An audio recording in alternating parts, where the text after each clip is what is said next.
O tema de hoje vai ser: estamos em guerra. Estamos em guerra. Quem aqui está em guerra?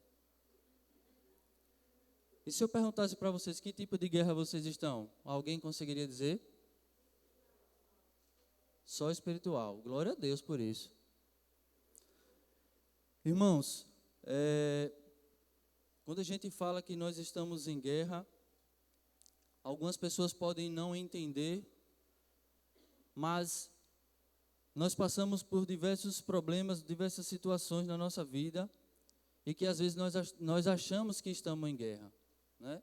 Às vezes nós estamos no casamento discutindo com nossos cônjuges e achamos que aquilo é uma guerra. Às vezes nós estamos no trabalho, temos um problema com o patrão ou com qualquer outra pessoa, nós achamos que aquilo é uma guerra.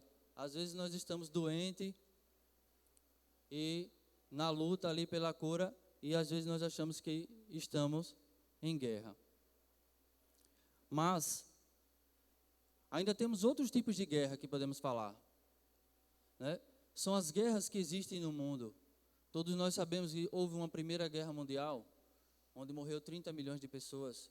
Teve uma Segunda Guerra Mundial, onde imaginava-se que as pessoas tinham aprendido na Primeira Guerra. Pelo contrário, morreu o dobro, 60 milhões de pessoas. Isso também é uma guerra. Apesar de tudo isso ser uma luta, uma guerra, uma batalha, não é sobre esse tipo de guerra que eu quero falar. É sobre um outro tipo de guerra. E por que eu venho falar sobre isso? Alguns irmãos aqui, a grande maioria não sabe, talvez, acho que só quem sabe é o pastor, que eu compartilhei com ele. Durante a minha infância, irmãos, eu vivia numa guerra muito grande, e mesmo sem entender, não sabia de nada, não tinha o conhecimento que eu tenho hoje, mas, por algum motivo, a minha família vivia numa guerra espiritual grande. Em que sentido, Emerson? Possessões demoníacas. Todos os tipos. A ponto de pegar uma pessoa, essa pessoa é minha tia, a ponto de pegar a minha tia, ela possuída, ela tirou toda a sua roupa e saiu correndo nua na rua. Como se não bastasse, para humilhar ainda mais, já que isso já é uma humilhação bem grande. Diga-se de passagem, irmãos, que quando ela voltava ao normal, ela não lembrava de nada. Como se não bastasse, tinha um policial federal que morava na minha rua, e a mulher desse cara ainda se ofendeu porque ela não entendia o que estava acontecendo, e ninguém também entendia. Talvez só uma senhora que morava na minha rua, que era assembleiana, talvez ela entendesse o que estava acontecendo, mas fora ela, eu acho que ninguém mais estava entendendo. Os caras mandou chamar a polícia para prender a minha tia. Aí vai aquele vucu-vucu, chega, uns 8 homens para segurar a minha tia. E como conseguimos segurar a minha tia? Levaram para minha tia para o quarto e tiveram uma brilhante ideia, vamos amarrá-la. E tentaram amarrar a minha tia na cama. Amarraram um braço de um lado, irmãos, amarraram um braço do outro. E aí ela batia com as pernas, né? A voz não era dela, a voz totalmente modificada. E todo mundo sem entender, mas fazendo força brutal para segurar. E aí as pernas se debatendo. E alguém disse assim: junta as pernas dela que a gente consegue amarrar.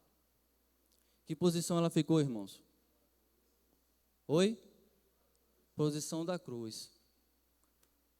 Não sei se alguns irmãos já passou por essa situação, mas quando isso aconteceu, irmão, eu tinha por volta de 5 anos de idade. Se eu viver 1 milhão de anos, eu não esqueço. Parece cena de filme. A cama chacoalhava de um jeito que só faltava flutuar. E a voz engrossou 10 vezes mais. E falou: nessa posição, vocês não me amarram. Aí, a solução foi abrir a perna e amarrou assim. ela deixou.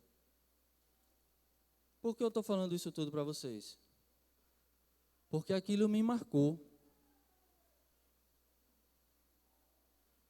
E eu fui crescendo, e aquela vizinha que eu falei, assembleiana, me levou para a igreja. E eu falo sempre para minha esposa que a minha vida tinha tudo para dar errado. Tudo. Mas eu não entendia como eu consegui desvencilhar dessas coisas e chegar até aqui. Porque talvez o plano fosse matar todo mundo da família. E eu sempre falava para ela, sempre que eu digo, irmãos, é de um tempo para cá, certo? Que eu comecei a entender a palavra de Deus. Eu dizia bem assim, eu não conseguia entender essas coisas, mas hoje eu entendo. Hoje eu sei que Deus tinha um plano na minha vida e por isso Ele me resguardou. Mas isso ficou gravado na minha mente e no meu coração. E eu sei que tem pessoas que passam por isso. E aí o tempo foi passando, chegamos aqui, e eu percebo que tem pessoas, irmãos, que são atacadas de diversas formas, diversas maneiras. Nessas últimas semanas, eu tive contato com uma pessoa que o coração só faltava explodir, de ansiedade. No trabalho, conheci uma pessoa que ele disse que prefere estar no embate o tempo inteiro. Ele disse, é meu, isso é meu. Eu não consigo viver de outra forma. Eu disse, meu Deus, será que ele é tão cego a ponto de não perceber? Como é que uma pessoa vive em briga, em contenda com todo mundo, o tempo todo? Ele disse, eu só sei viver assim. E ele é ateu. Aí, o tempo passou, eu assisti um filme, irmão. E o filme era exatamente tudo aquilo que eu precisava para entender algumas coisas e para que eu pudesse compartilhar com os irmãos que talvez precise desse entendimento ou desse esclarecimento. Porque às vezes nós falamos de batalha espiritual ou de guerra espiritual, de possessão, de demônios.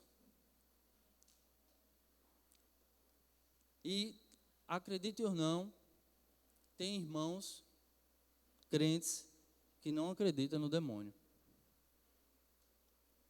Que acham que ele não tem poder. E eu falo isso, irmão, não é para ter medo, porque ele tem poder, mas nós temos duas coisas, autoridade e poder. O diabo, ele não anda sozinho. Ele caiu do céu, quantos? 1/3. Mas nós estamos no céu com quantos? 2/3, ou seja, para cada um nós temos 2. Estamos em vantagem. Além disso, nós temos o rei, aquele que já venceu todas as batalhas, que é através dele que nós temos o poder e a autoridade. Mas às vezes nós esquecemos. A pastora falou sobre o que aqui, domingo? Sobre constância. Será que é fácil? Nós vivemos sempre, irmãos, olha, dias bons, dias maus, dias bons, dias maus. E aí, quando mais novo, já na igreja, achando eu que já estava convertido a Deus, que o homem velho se foi, tudo se fez novo, né? Que eu sou mais que vencedor em Cristo Jesus. Então, às vezes a gente erra em duas coisas. Ou a gente superestima, despreza o inimigo, já que nós somos mais que vencedores, nós já vencemos, não é assim que nós aprendemos? Nós já vencemos. E aí a gente superestima ele, ou a gente superestima, ou a gente dá poder demais para ele. Só que nós não podemos fazer isso. O 8 ou 80, nós precisamos do 44. Quem pegou? Quem está comigo? O equilíbrio, né? a média do 8 com o 80. Nós precisamos do 44. Nós precisamos de um ponto de equilíbrio. E aí eu fiz algumas anotações, irmãos, aqui. Por exemplo, alguns de nós achamos que estamos loucos. Alguém já pensou isso ou só eu? Só eu, glória a Deus. Na verdade, irmãos, é porque nós, às vezes, estamos dando ouvidos aos espíritos malignos. A pastora comentou aqui alguma coisa um pouco parecido com isso, né? O que é que acontece na nossa mente? O ataque vem na nossa mente. Às vezes você está lá quieto no seu canto e vem aquele pensamento: você vai morrer. Você vai morrer. E cabe a nós aceitar ou não. Muitas das vezes é mais fácil a gente aceitar do que o contrário, do que não aceitar. Só que o que acontece? Quando nós aceitamos esses pensamentos, eles crescem. É nessa hora que nós estamos dando poder para ele. Porque ele só age embaixo de uma legalidade. E nós estamos dando essa legalidade muitas vezes. Quem está entendendo, irmãos?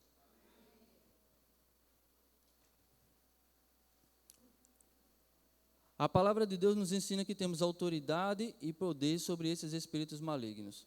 E por que nós muitas vezes não mandamos eles embora? Seria muito fácil. Nós temos autoridade e poder. Por que nós não mandamos embora? E aí eu conversando com uma amiga minha, eu falei assim para ela. Ela é crente e trabalha na área da saúde. E foi muito interessante. Porque eu perguntei para ela se ela acredita que crente pode ser possuído. Aí ela deu um pinote e disse que não e que não sei o quê. Eu disse: se não, por que a Bíblia manda a gente ter cuidado? Porque a Bíblia tem várias ferramentas para a gente se proteger disso. Então. E aí ela ficou toda baratinada. Não sabia o que responder. E eu preferi também não ir muito a fundo, porque era capaz de eu perder até a amiga. Aí eu deixei quieto. Um dia que ela estiver preparada, a gente pode continuar esse assunto. Lembre-se que todo o poder desses espíritos são mentiras e ilusões. O único poder que eles têm de verdade é aquele que a gente dá. É aquele que a gente permite. E talvez isso seja um dos motivos dos crentes inconstantes.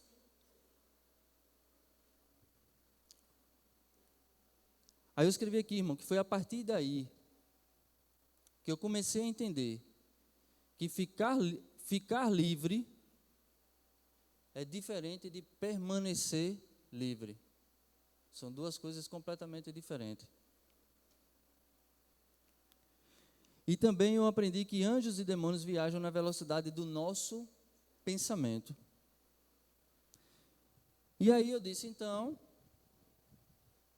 vamos começar a aprender a gerenciar os nossos pensamentos. Simples.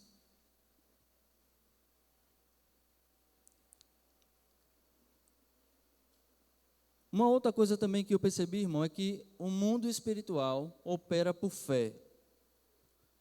Em outras palavras, você recebe de Deus por fé, mas eu penso também que você recebe do inimigo também por fé, já que a moeda no mundo espiritual também é fé. E daí é você que determina em que reino você vai acreditar.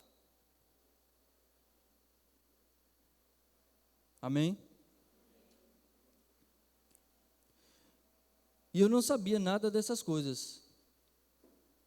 Mas aí eu comecei a perceber que quando eu mantinha a minha mente no Senhor e no que Ele dizia, e cria naquilo que Ele dizia, eu vivia em paz. Isso eu crente, irmão, já na igreja.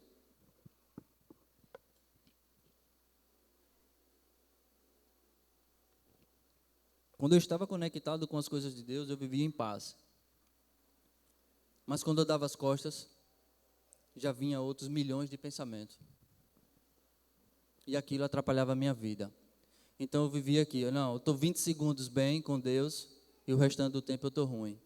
Eu estou aqui bem com Deus, o restante do tempo eu estou ruim. Eu estou aqui bem com Deus, o restante do tempo eu estou ruim. Inconstância. Gerencie seus pensamentos. Lembre-se, você não pode impedir que um pássaro pouse em sua cabeça, mas pode impedi-lo de fazer um ninho.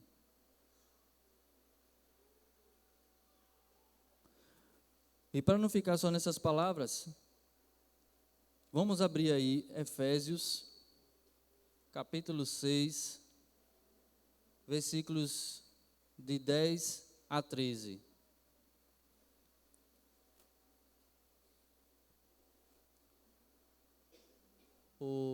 Quem está contando? Henrique? Henrique, eu vou ler os 3 versículos e depois a gente volta para o primeiro, beleza? A palavra do Senhor diz assim: quanto ao mais, sede fortalecidos no Senhor e na força do seu poder. Revesti-vos de toda a armadura de Deus, para poderdes ficar firmes contra as ciladas do diabo. Porque a nossa luta não é contra o sangue e a carne, e sim contra os principados e potestades, contra os dominadores deste mundo tenebroso, contra as forças espirituais do mal nas regiões celestiais. E aí, irmãos, eu fiz alguns apontamentos aqui.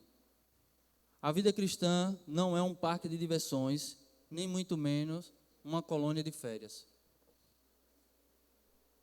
Às vezes nós estamos na igreja, ou somos cristãos, ou dizemos que somos cristãos, mas nós não fazemos aquilo que a Bíblia nos ensina a fazer. Temos que lembrar que nós vivemos em um campo minado, projetado pelo inimigo.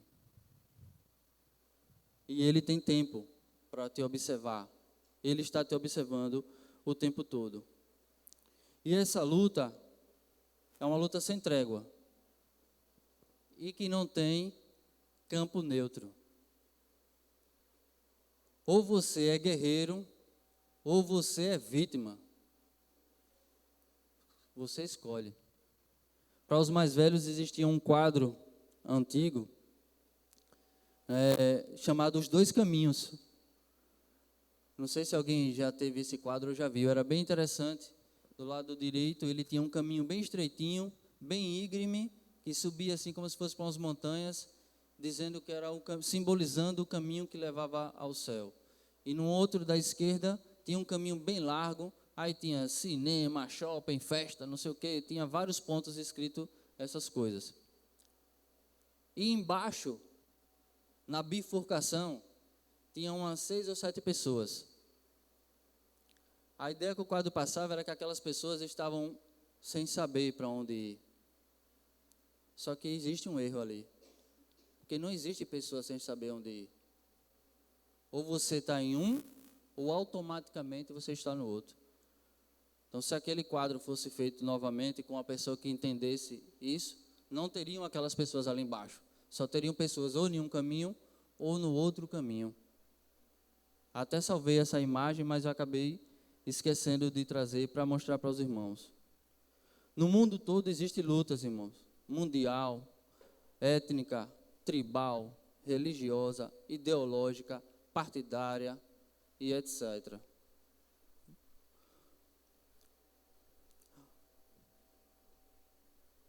O mundo jaz no maligno.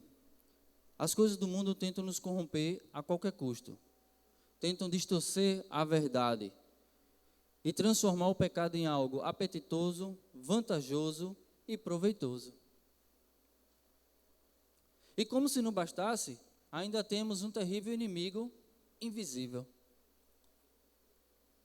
Todo mundo já sabe quem é esse inimigo invisível.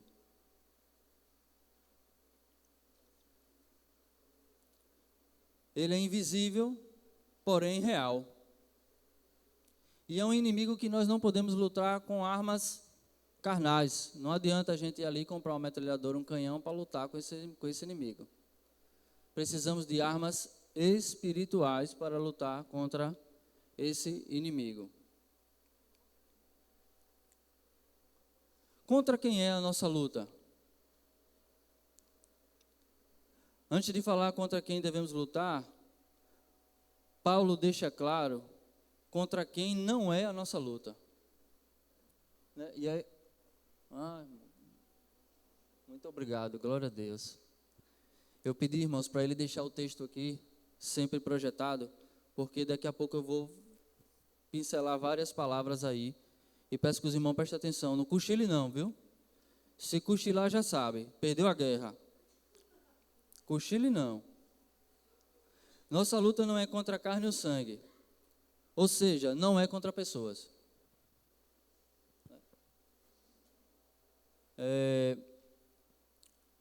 A gente conhece uma senhora que está numa luta aí, diz ela que está numa guerra, e ela acha que a guerra é com o marido. E é muito interessante. Ontem Verônica estava tentando explicar as coisas, e era engraçado que ela atacava todo mundo, menos ela. Sendo que quem está de fora percebe sempre que o problema é ela, 100%.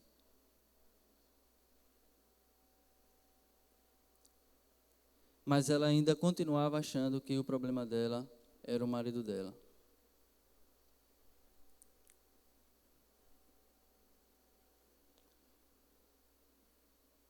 Nossa luta não é física, mas sim espiritual.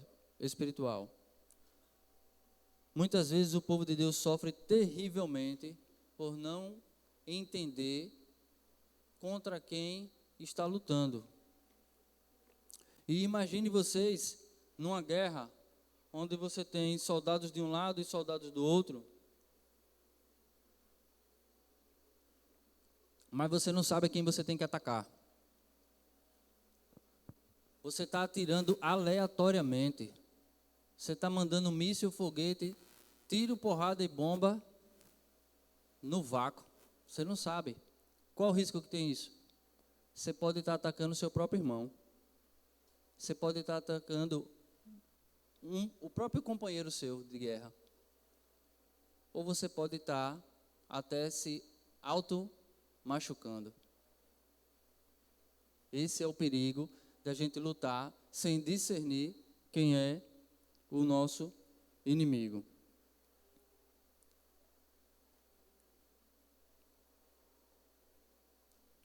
Há muitos cristãos que estão numa batalha e ferindo seus próprios irmãos. E a pergunta é: se nossa luta não é contra carne e sangue, né, porque antes eu li essa passagem dizendo assim: nossa luta não é contra carne ou sangue, mas não é um ou outro, é os dois, é carne e sangue, ou sangue e carne, né? Então, contra quem é a nossa luta? E aí eu quero pegar alguns pontos aqui direto do texto. Quem é o nosso inimigo?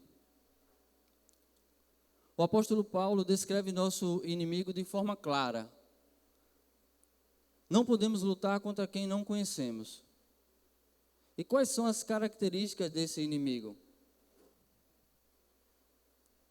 Porque, mesmo ele não sendo onipresente, onipotente e onisciente, ele consegue estar em vários lugares ao mesmo tempo, irmão.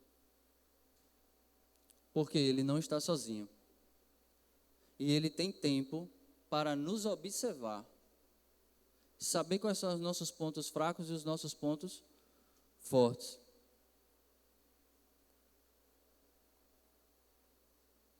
E aí eu queria chamar a atenção dos irmãos para algumas verdades. O império das trevas, ele possui uma organização. Nós vamos ver já aqui no texto. Existe uma hierarquia de poder também no reino das trevas.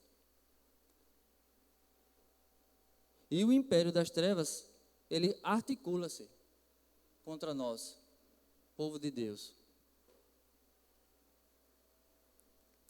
E como nós podemos perceber isso? Eles investigam a nossa vida, buscando uma oportunidade para nos atacar. eles também não dormem, não tira férias e não descansa. E esse inimigo tem um vasto arsenal de guerra. O texto fala, lá no capítulo 6, versículo 11, que ele tem revestido de toda a armadura de Deus para poder ficar firme contra as ciladas do diabo. Essa palavra aqui, irmão, cilada, no grego original, é metodeia. Seria métodos, metodologia. Ou seja, ele não nos ataca de forma aleatória. Consegue entender isso aqui? Essa cilada, né? Fiz uma cilada. A cilada, a impressão que eu tenho quando eu leio cilada, parece que eu vou aqui e digo, eita, caí numa cilada. Não é assim. Ele analisa.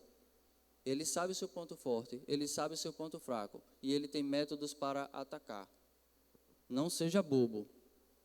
Seja inteligente. Tenha a mente de Cristo. Não subestime seu inimigo. A palavra cilada, metodeia, métodos, artifícios, truque, arte, malandragem. Todas essas palavras nós poderíamos utilizar aqui. Esse é o arsenal que ele tem para nos atacar. Esse inimigo também tem outras características. Ele é invisível. São seres invisíveis, porém reais. Eles ficam nos espreitando 24 horas por dia. E ele ruge como um leão, porém, ao nosso derredor.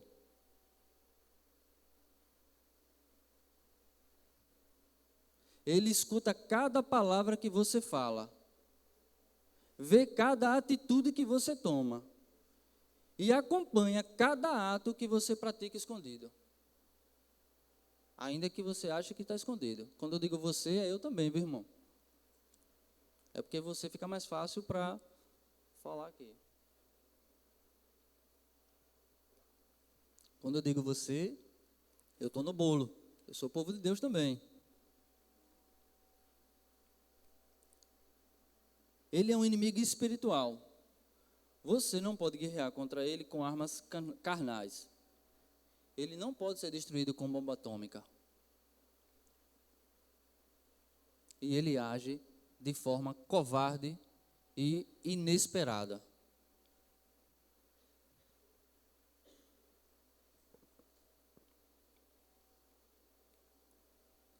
Mais uma característica, e essa é bem clara.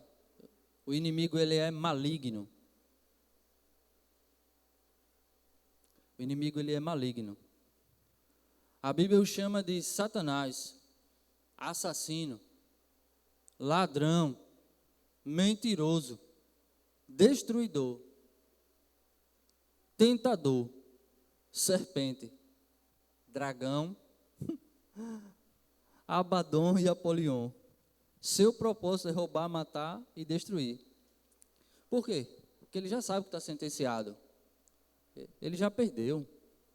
Ele quer arrastar o máximo de pessoas com ele. Outra característica, ele é astuto. Ele usa ciladas e armadilha. Ele age dissimuladamente como uma serpente. E ele se disfarça. Ele se transfigura. Para que a gente possa não reconhecê-lo. E seus ministros, aqueles que trabalham com ele, usa voz mansa, usa máscaras. Ele tenta enganar as pessoas, levando-as a duvidar da palavra de Deus e exaltando o nosso ego. A pastora também comentou algo sobre isso aqui no domingo, né? Então, essa é uma das formas que ele faz conosco, irmão. Né? Ele rouba a palavra de Deus, assim como diz lá aquela parábola que a gente conhece, né, das sementes. Ele rouba essa palavra, a palavra de Deus, faz com que a gente desacredite, e não é desacreditar de olhar e dizer, isso aqui é mentira, vou rasgar a página. Não é isso, viu, irmão? É você saber que é verdade, mas você não usar ela como verdade. É desse tipo. E aí, exalta o nosso ego. Quarto lugar, ele é persistente. Persistente. Por quê? A gente vê isso aqui, lá no versículo 13, lá no finalzinho do versículo 13, né? Porque a Bíblia fala assim, e depois de ter vencido tudo, permanecer inabalável. Se ele não fosse persistente, não precisaria permanecer inabalável. Então, essa é uma característica de que ele é persistente. Ao ser derrotado, ele volta com novas estratégias, novas metodologias. Ele fez isso com Jesus no deserto. Imagine conosco.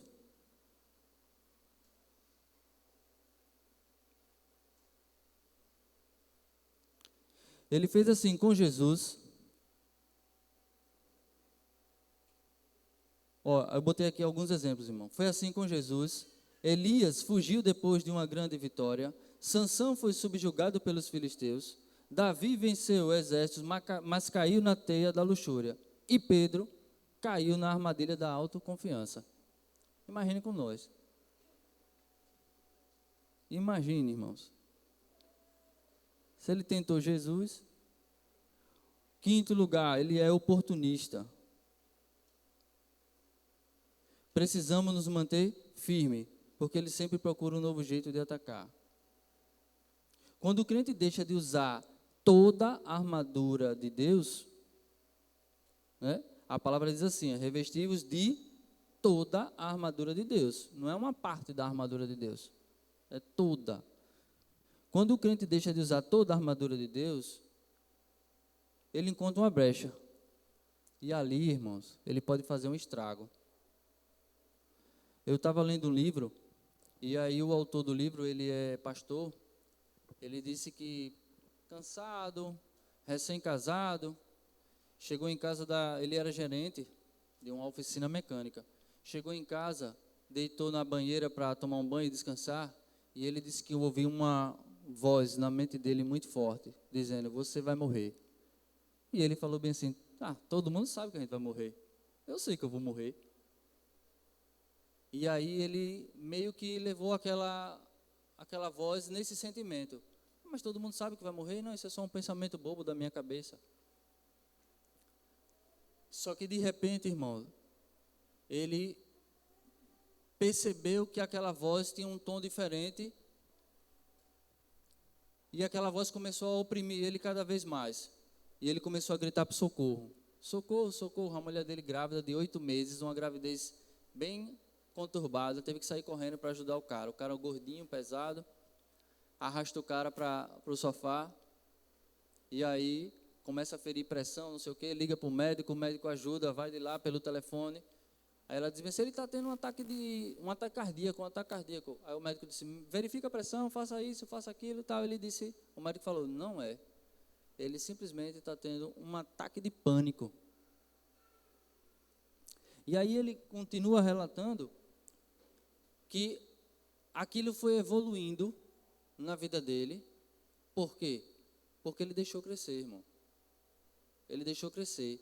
A ponto de evoluiu tanto que alguns anos ele passou por esse problema durante 3 anos. Ele disse que a guerra dele foi durante 3 anos e meio, até ele entender e compreender. E ele disse que foi evoluindo aos poucos. Ele começou a ouvir vozes. Depois ele começou a ter ataques de pânico. Depois ele disse que estava nos lugares e viam as pessoas brigando, discutindo, e de repente ele começou a ver os seres que estavam por trás daquelas pessoas. E ele descrevia que era assim, ó, um cara de um lado dizia assim, diga a ele que ele é feio. Aí corria para o outro e dizia, não, diga a ele que ele não sei o quê. Ele disse que a cena era essa que ele via. Eles manipulando como se fossem marionetes. E o negócio foi aumentando, irmãos. Eu estou falando de um cara que é crente, viu? Ele é crente, ele já era crente. Se converteu com 14 anos ou foi com 15. Hoje ele é pastor. E aí o negócio evoluiu tanto, irmãos, a ponto dele ver na casa dele apagar e acender a luz, derrubar os quadros voarem. Mas por que você está contando isso? Porque as coisas não acontecem da noite para o dia. Percebem? Existe um ponto onde foi evoluindo. Precisamos tomar cuidado. Não quero dizer que toda vez que a pessoa tem um ataque de pânico, é isso não, viu, irmãos? A ideia aqui é vigie os seus pensamentos. E aí eu coloquei aqui uma listinha de coisas que às vezes a gente não percebe de como as coisas acontecem, né? Eu botei assim, ó, o inimigo furta a palavra do nosso coração. Onde é que está isso? Lucas 8, 12. O inimigo semeia o joio no meio do trigo. Mateus 13, 24, 30. O inimigo opõe-se ao pregador. Onde está isso? Zacarias 3, de 1 a 5. O inimigo oprime pessoas com enfermidades. Lucas 13, de 10 a 17. O inimigo resiste à obra missionária. 1 Tessalonicenses 2, 8. O inimigo atormenta as pessoas em cujo coração não há espaço para o perdão. Olha. Mateus 18, 23, 35. O inimigo usa a arma da dissimulação. 2 Coríntios 11, 14, 15. O inimigo usa a arma da intimidação. 1 Pedro 5, 8. O inimigo age na disseminação de falsos ensinamentos. 1 Timóteo 4, 1. O inimigo ataca a mente dos homens. 2 Coríntios 4, 4. Esses são apenas alguns exemplos, irmãos, que às vezes nós não percebemos. E aí, lembre que no início, estou quase na hora, viu, gente? Vou falar assim que nem o pastor. Não são do pastor, viu, pastora Eva? Não são do pastor Igor. Já estamos caminhando para o fim. Vocês acharam que está acabando. E aí, lembre que no início tinha algumas palavras que estavam na minha mente, que eu vim falando para vocês, né? Identidade. E aquilo era muito forte. E eu fui ler o texto, irmãos, olha. Por isso que eu pedi para os meninos deixarem ali, que eu quero que vocês prestem atenção. Eu estou olhando para a minha Bíblia porque ela está toda riscada. Veja só, versículo 11 fala assim, ó. Vou começar do 10. Quanto ao mais, sede fortalecido no Senhor e na força do seu poder, ou seja, fortalecido no Senhor e na força do seu poder. Revestivos de toda a armadura, irmão. Não é só uma parte não, viu? É o cinto, a couraça, a bota, o escudo, o capacete e a espada. Né? Alguns irmãos já conhecem esse texto, está lá na frente, nos versículos lá na frente. Quem quiser ler depois, eu só resumi aqui. Cinto, couraça. Aqui, ó, olha para mim aqui, ó. Cinto, couraça, bota, escudo, capacete e espada. Perceberam que não tem as costas? Eu botei lá uma foto na internet sobre essas armas, esses equipamentos de guerra. Geralmente, a proteção era aqui na frente e aqui atrás era só amarrado, porque senão o cara não tinha molejo para lutar. Perceberam que não tem nas costas? Eu fiquei curioso e fui tentar descobrir, né? E alguns estudiosos dizem que o sentido aqui era que as costas não tinha, porque é para que a gente vigie. É para a gente vigiar, para não ser atacado pelas costas. Eu achei isso bem interessante. Versículo 11. Revestido de toda a armadura de Deus, para poderes ficar firmes contra as ciladas do diabo. Todo mundo já sabe o que é cilada, metodologia, astúcia. Porque a nossa luta não é contra o sangue e a carne. E aqui, irmãos, tem algumas pessoas que falam assim, a carne é fraca. A carne é fraca. Irmão, o problema não está na carne não, viu? Até porque essa palavra carne no original é a mesma palavra carne que diz assim, O verbo se fez carne. Então, se aqui tem problema na carne, lá também teria problema. Como a gente já sabe que lá não tem problema, o problema não é a carne, viu, irmãos? Se ligue. E sim contra os principados e potestades. E aí eu fui pesquisar sobre essa palavra, principados e potestades. No original, irmãos, principados é origem, começo. E aí começou a me chamar a atenção. Origem, começo. Ou seja, são seres que atacam coisas que remetem à nossa origem. Aí eu fiquei pensando, interessante. Observe que a ideia é sempre atacar a nossa identidade. A nossa origem. Nós somos criados o quê? Imagem e semelhança de Deus. Aí ataca essa ideia, ataca essa origem e destrói esse pensamento. Fomos criados homem e mulher. Ataca essa origem. Agora você pode ser qualquer coisa, cachorro, periquito, papagaio.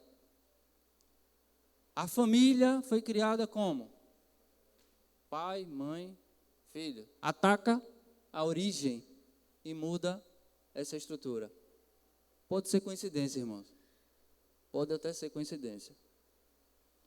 Mas essa palavra, no original, axé, A-R-C-H-E, também significa origem, começo, principados, origem, começo. E sim contra principados e potestades, contra os dominadores deste mundo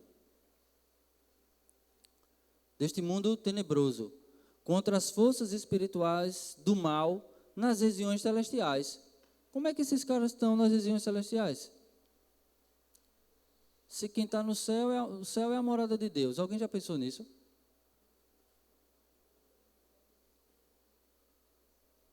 Eles não podem habitar junto, ou podem? Aí, irmãos, eu fui futucar.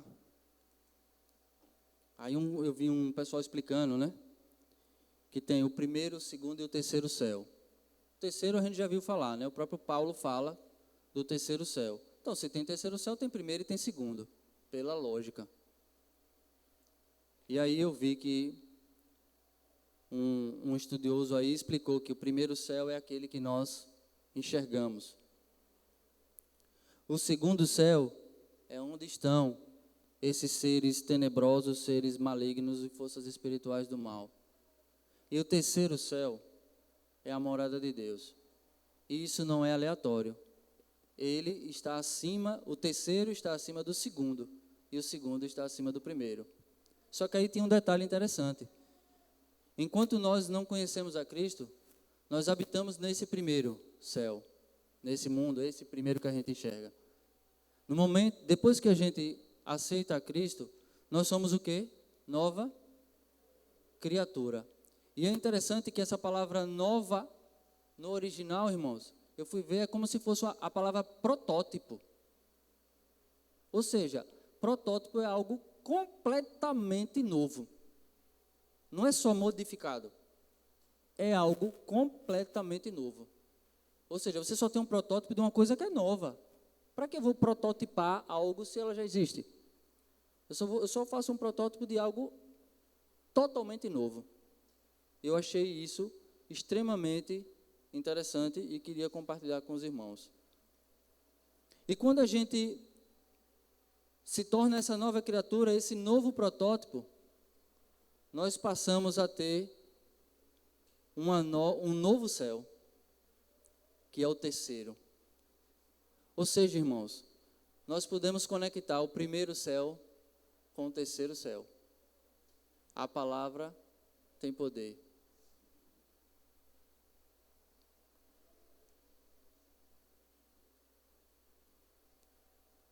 Portanto, tomai, só finalizando, portanto, tomai a armadura de Deus, para que possais resistir no dia mau. E depois de terdes vencido tudo, permanecer inabaláveis. E aí eu vou concluir com os irmãos. A guerra espiritual não é uma ficção, como a gente vê no filme, cabeça girando, braço torcendo, ainda que isso aconteça, mas não é esse tipo de guerra que nós passamos hoje. A estratégia modificou. É outra estratégia, irmão. É outro nível. Talvez estamos sendo atacados o tempo todo e nem estamos percebendo. Viu? O bonde está passando e a gente não está nem percebendo. O fato de nosso inimigo ser invisível não quer dizer que ele é irreal. Ele é real. Para enfrentá-lo, não podemos usar armas convencionais, e sim espirituais, poderosas em Deus, para desfazer sofismas e destruir o inimigo. 2 Coríntios 10, 4. E aí eu quero deixar aqui algumas verdades também na conclusão. Em primeiro lugar, precisamos ser fortalecidos no Senhor e na força do seu poder. Isso está lá no versículo 10. Segundo lugar, precisamos nos revestir de toda a armadura. Não esqueça, irmão. Cinto, couraça, escudo, capacete e espada. Verdade, justiça, evangelho da paz, fé, salvação e palavra de Deus. Não é uma coisa ou outra. É toda a armadura. E não esqueça das costas, viu? Vigiar. Terceiro lugar, precisamos de vigilância constante. Olha, vigiar. Quarto lugar, precisamos estar apostos e não ceder às pressões.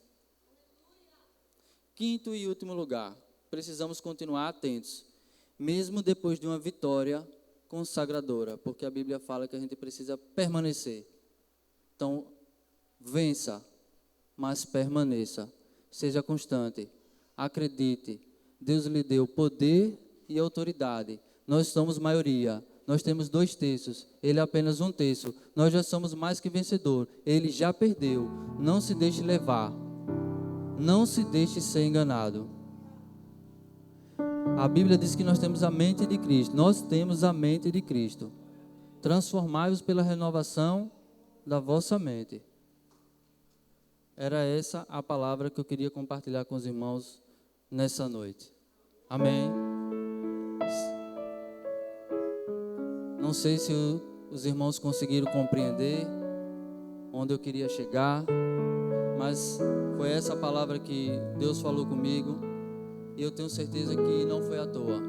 Ainda que tenha sido difícil, mas eu tenho certeza que alguma coisa vai ficar no seu coração. Só depende de você. Só depende de você. Amém, irmãos?